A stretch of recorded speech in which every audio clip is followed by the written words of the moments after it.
Dans cette vidéo, je vais te donner les 5 raisons pour lesquelles il faut que tu commences à t'entraîner dès maintenant avec des kettlebells si tu veux un corps sec, musclé et fonctionnel. Je vais aussi te montrer certains de mes exercices préférés que tu pourras intégrer dès ce soir dans ton entraînement. Honnêtement, je me suis toujours ennuyé en salle. J'ai démarré l'entraînement aux alentours des 16-17 ans parce que je voulais avoir un corps un petit peu plus musclé. Mais en réalité, j'ai jamais vraiment trouvé ça très fun. J'ai toujours fait du sport quand j'étais plus jeune, que ce soit du foot, du handball, du tennis, des sports de combat. Et quand je sortais des séances de musculation, j'avais toujours l'impression qu'il me manquait quelque chose. Si t'es un sportif, tu connais ce fameux quand la séance est terminée, parce que tu as bien transpiré, tu sens que tu t'es bien dépensé, ce sentiment-là, je n'arrivais quasiment jamais à le retrouver dans la musculation. Du coup, j'ai commencé à m'intéresser un petit peu aux méthodes d'entraînement hybride, comme le crossfit, le cross-training. C'était beaucoup plus fun que la muscu, mais honnêtement, c'était très éreintant. Des séances de plus de 2 heures, 5 fois par semaine, des charges lourdes, beaucoup de cardio, du travail de gym, du travail de mobilité. Et c'est exactement à ce moment-là que les kettlebells ont tout changé. Elles sont l'alternative parfaite. Elles font le pont entre esthétique et performance. Elles développent force, mobilité, endurance en même temps. Et contrairement aux machines de musculation qui isolent les muscles, quasiment tous les mouvements avec kettlebell incluent toujours 2 à 3 groupes musculaires en même temps. On prend par exemple un kettlebell swing. Cet exercice, il va permettre de développer la puissance du bas du corps, la mobilité de hanche parce qu'il faut une certaine mobilité pour pouvoir descendre dans la position, l'explosivité, les abdos, les cuisses, les fessiers, bref, c'est l'exercice ultime pour développer toute ta chaîne postérieure et avoir un corps qui est vraiment solide. Être fort, mobile et endurant, ça veut forcément dire que ton corps est capable de faire des choses qu'un bodybuilder ne peut pas. Mais ce qui est le plus fou avec les kettlebells, c'est que tu vas vraiment pouvoir le ressentir dans ton quotidien. Je vais être honnête, je n'ai pas encore d'enfants, mais c'est un retour que m'ont fait beaucoup de clients à moi qui en ont.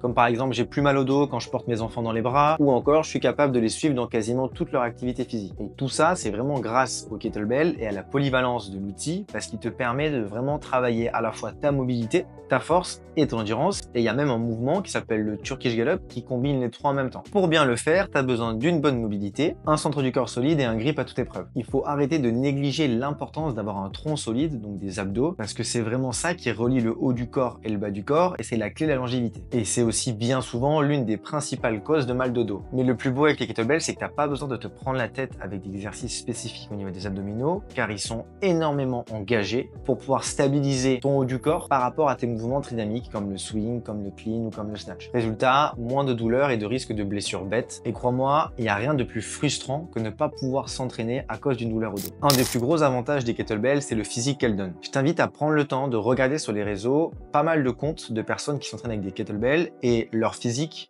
ont tous un point commun, c'est-à-dire d'être à la fois sec et musclé. On n'est pas sur quelque chose de très volumineux et très massif comme un bodybuilder, mais on est plutôt sur un muscle qu'on appelle fonctionnel qui est capable, et souvent la plupart de ces personnes font aussi un sport à côté, que ce soit la course à pied ou un sport de combat. Pourquoi ils ont tous cette similarité physique? Parce que les mouvements explosifs comme le snatch ou les swings ou les cleans permettent de brûler du gras tout en prenant du muscle. Contrairement au cardio classique comme de la marche, ça permet de booster le métabolisme et en plus tu as un effet afterburn, c'est-à-dire post-entraînement, tu vas continuer à brûler des calories. Tu construis du muscle, tu développes ta force et ton endurance tout en brûlant du gras. Du coup, pourquoi perdre 40 à 60 minutes sur un tapis avec de la marche inclinée alors qu'en 20 minutes, tu pourrais développer ta force, ta puissance et ton cardio? Franchement, il n'y a rien de pire que ça. Tu finis ta journée de taf, t'es fatigué, tu fais 30 minutes de route pour aller à la salle, tu rentres dans le vestiaire, tu te changes, t'arrives dans la salle et là tout est pris. Machine, banc, poids, haltère, bref, tu sais d'avance que tu vas pas pouvoir faire la séance que tu avais prévue. Du coup, tu fais un entraînement bancal et tu rentres chez toi frustré. Le pire dans tout ça, c'est que sur le chemin du retour, tu t'es arrêté à un fast-food parce que tu t'es dit, quitte à faire un entraînement de merde, c'est bon, je me fais plaisir, je vais manger de la merde. Comment je le sais? Parce que ça m'arrivait bien trop souvent. Moi, j'ai une relation très compliquée avec l'entraînement. Si je fais une mauvaise séance, si je suis pas dans le bon mood, il y a beaucoup de chances que j'aille craquer dans l'alimentation. Mais avec les kettlebells, tu vas pouvoir enlever cette problématique de ta tête parce que peu importe où tu es, à partir du moment où tu as un ou deux kettlebells, tu peux t'entraîner. Que ce soit chez toi ou en salle, c'est pareil. Et la bonne nouvelle, si tu es en salle, c'est que tu sais d'avance que personne ne va les utiliser, donc ils seront toujours disponibles. Et si tu t'entraînes de chez toi, tu as seulement besoin de 3 à 4 kettlebells, 3 à 4 mètres carrés d'espace et 30 à 40 minutes devant toi pour t'entraîner. Et ce qui est génial avec les kettlebells, c'est que tu sais exactement quand tu as progressé. Prenons un exemple. Aujourd'hui, tu es seulement capable de faire 10 swings à 20 kg. Imagine ton corps et tes capacités à partir du moment où tu seras capable de faire 10 swings à 40 kg. Non, mais regarde cet enchaînement.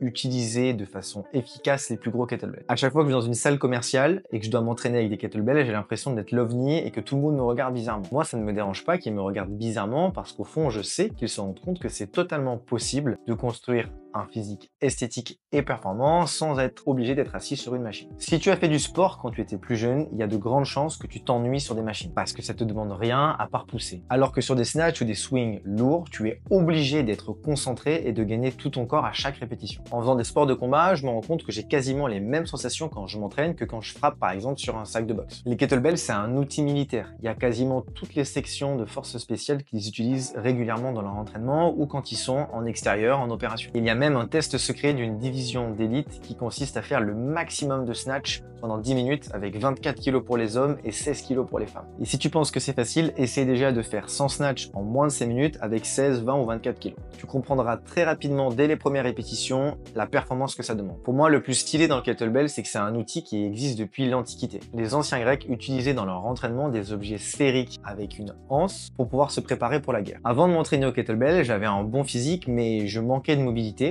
Mon grip était faible et mon cardio à très haute intensité relativement moyen. Depuis que j'ai intégré les kettlebells dans mon entraînement, honnêtement tout a changé. Je me sens plus fort, plus mobile, plus endurant, je bouge mieux, mon corps réagit très bien à mes entraînements de boxe. J'ai moins de douleurs, moins de blessures et en toute honnêteté, j'ai l'impression qu'en ce moment, j'ai atteint vraiment le meilleur de ma forme. Et mon corps est aussi devenu plus sec et plus dessiné. Si tout ça, c'est pas une raison suffisante pour tester les kettlebells, je sais pas ce qu'il te faut. Maintenant, tu connais les 5 raisons pour lesquelles tu dois absolument t'entraîner avec des kettlebells. Alors voici ce que tu vas faire maintenant. Tu vas acheter 2 ou 3 kettlebells, 16, 20, 24 si tu es un homme, 8, 12, 16 kg si tu es une femme, et tu vas essayer d'intégrer le swing, le clean, le snatch dans tes entraînements. Et tu verras par toi-même ta transformation et à quel point tu seras choqué. Si tu as des questions, écris-les en commentaire. Si tu veux un plan pour démarrer, j'ai un challenge de 14 jours gratuit que tu trouveras dans la description. Et surtout, n'oublie pas de liker et de t'abonner pour ne pas louper d'autres contenus spécifiques au kettlebell.